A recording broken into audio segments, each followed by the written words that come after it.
नमस्कार, ये आकाशवाणी शिमला है। अब आप प्रभा शर्मा से प्रादेशिक समाचार सुनिए। आज के मुख्य समाचार। राष्ट्रपति भवन में हुआ राज्यपालों का सम्मेलन। राष्ट्रपति रामनाथ कोविंद ने कहा, कोरोना महामारी के खिलाफ भारत ने चलाया व्यापक व प्रभावी अभियान। राज्यपाल राजेंद्र विश्वनाथ आर्लेकर ने कहा, हिमाचल को आदर्श राज्य के रूप में स्थापित करने के प्रयास जारी।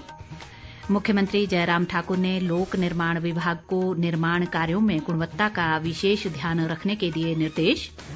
और कांग्रेस विधायक रोहित ठाकुर ने घरेलू एलपीजी सिलेंडर को जीएसटी मुक्त करने का केंद्र से किया आग्रह।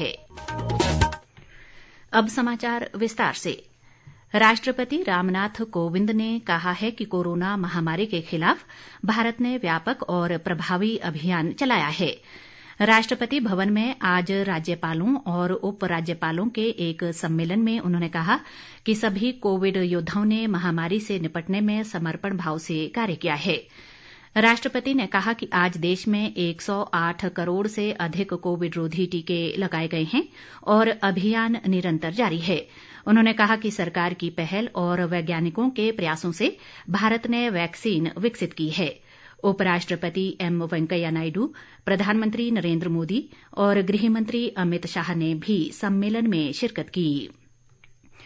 इस बीच सम्मेलन में भाग लेते हुए राज्यपाल राजेंद्र विश्वनाथ आर्लेकर ने कहा कि हिमाचल को आदर्श राज्य के रूप में स्थापित करने के प्रयास जारी हैं। उन्होंने कहा कि कोरोना काल की कठिन चुनौतियों का सामना करने के बाद हिमाचल विकास के पथ पर फिर से तेजी से अग्रसर है। राज्यपाल ने कहा कि प्रदेश में पर्यटन गतिविधियों को बढ़ावा दिया जा रहा है और स्वच्छता व पर्यावरण संरक्षण उनकी प्राथमिकताओं में है। उन्होंने कहा कि उच्च शिक्षा केंद्रों में गुणात्मक शिक्षा के क्षेत्र में प्रभावी कदम उठाए जा रहे हैं और प्रदेश में राष्ट्रीय शिक्षा नीति को पूरी तरह लागू करने की प्रक्रिया जारी है।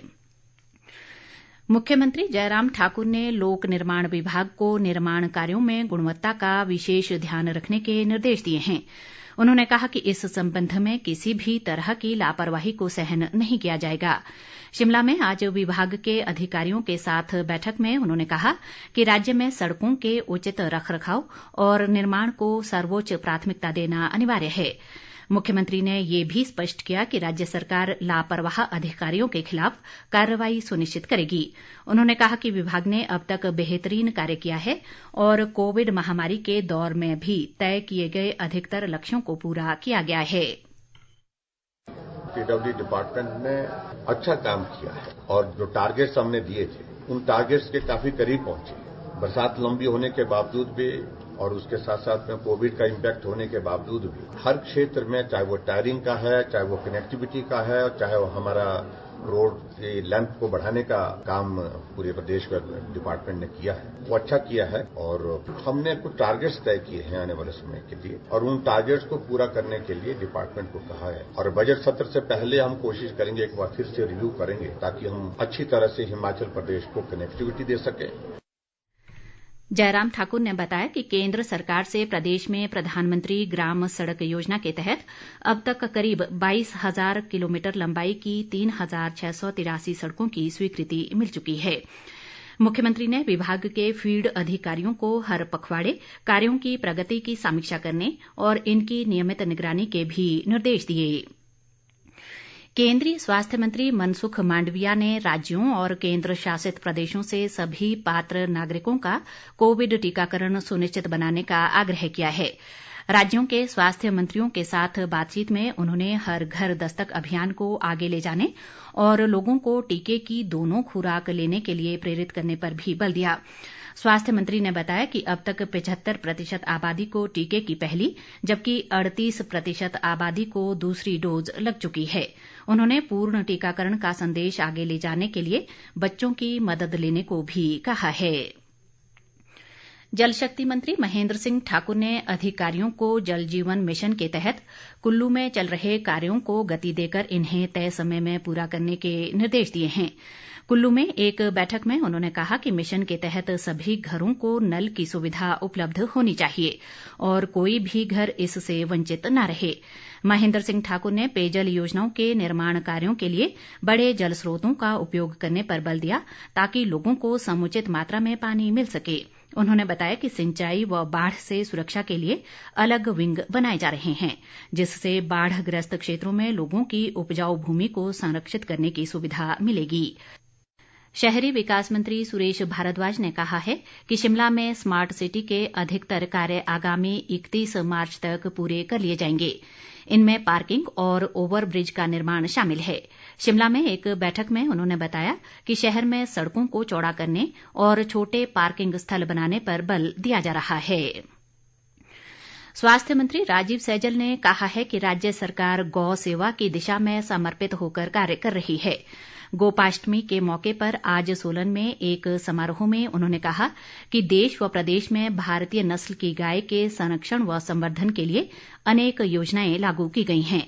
सैजल ने लोगों से गाय को बेसहारा न छोड़ने और उनकी उचित देखभाल का संकल्प लेने का आग्रह किया। दूसरी ओर भाजपा के वरिष्ठ नेता व पूर्व मुख्यमंत्री प्रेम कुमार धूमल हमीरपुर के जमली धाम में गौ पूजन कार्यक्रम में शामिल हुए।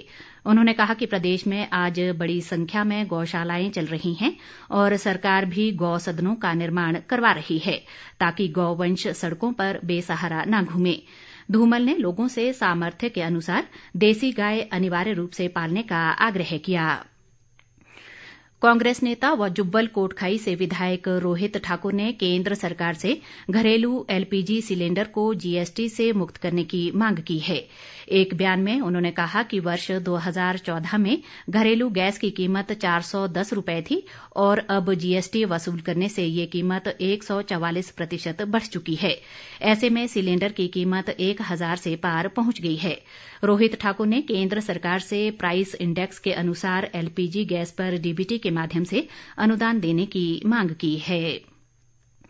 सामाजिक न्याय व अधिकारिता मंत्री सरवीण चौधरी ने कांगड़ा जिले के शाहपुर क्षेत्र में आज घेरा चमियारा भीतलू संपर्क सड़क का शिलान्यास किया।